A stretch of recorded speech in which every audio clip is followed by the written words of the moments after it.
Details have been revealed about security threats in court around the country. The details come as the number of security officers at courts is being boosted by 20%, and the Chief District Court Judge issued new security guidelines for judges.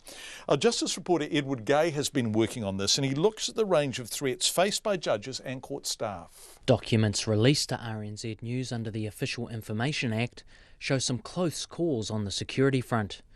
They include a brawl between rival gang members at the Tokoroa District Court, a potential run-in between gangs in Wairoa, and a block of concrete thrown outside the Hamilton District Court. In February, the police in Christchurch picked up a man with outstanding fines and took him to court.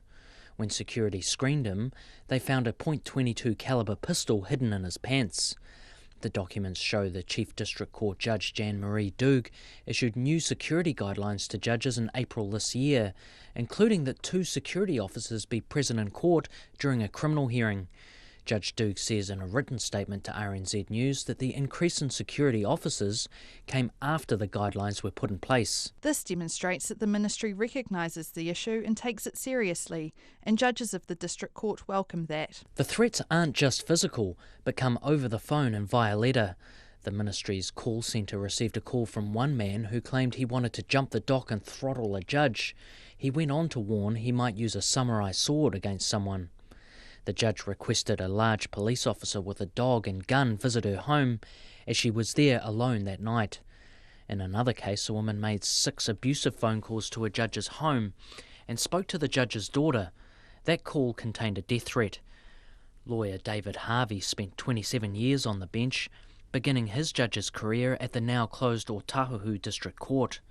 He said in those days security was lax, with an open car park and walkways between the main court and the youth court. That didn't seem to be remarkable and didn't cause us too much worry until a tragedy took place. I think it was around about 1990 or 1991, when some offender managed to smuggle a machete into the youth court and took a swipe, and I mean literally a swipe, at Judge Augusta Wallace, causing her very, very serious injury. And if it hadn't been for the quick thinking and heroism of the prosecuting sergeant at the time, it could have ended very, very tragically, or certainly more tragically than it did. David Harvey says that incident prompted security to be boosted and the youth court was reconfigured, raising the judge's bench to make it harder for people to get near the judge.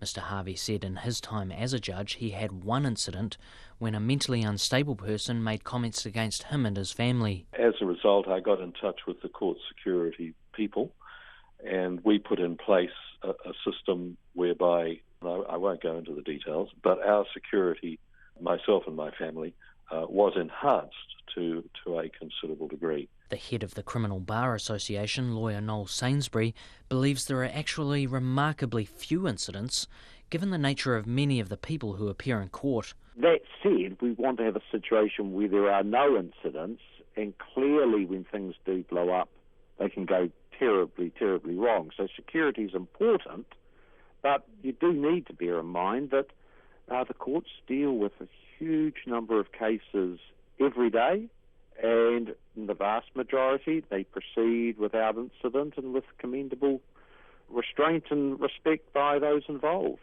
The Ministry of Justice has hired 31 new security officers for courts around the country, equating to 20 full-time positions. Mō te hōtaka o te ahi ko Edward Gay aho.